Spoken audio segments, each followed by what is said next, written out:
Then he goes to pray of course, the last gospel, right, which is most often the proemium of St. John, right? It talks about the Word was made flesh, talks about becoming the children of God, and not born of the blood, not born of the will of the flesh, not born of the will of man, right?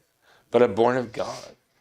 And that to me, Tom, is one of the, I don't know, it always means so much to me when I come to that point during the Mass. Everything that has gone before seems to come together in those words.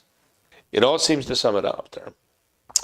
Those who are not born of blood, not born of flesh merely, not born of the will of man, but are born of God. And I think this is exactly the whole point. This is what it's all about. That he gave the power to become the children of God.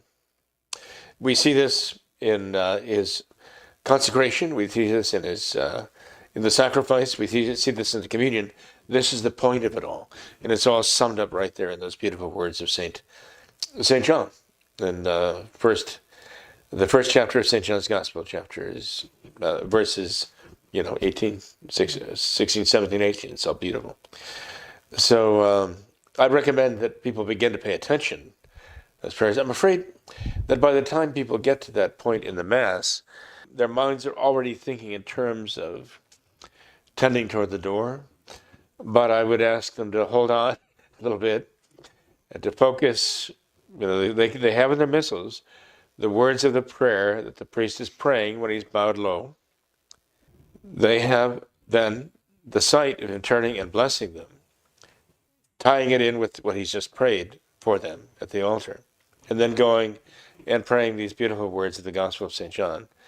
And those words, especially as I say at the end, those who are not born merely of blood or of flesh or the will of man, but born of God, because that really is like the great crescendo of the Mass as far as I'm concerned.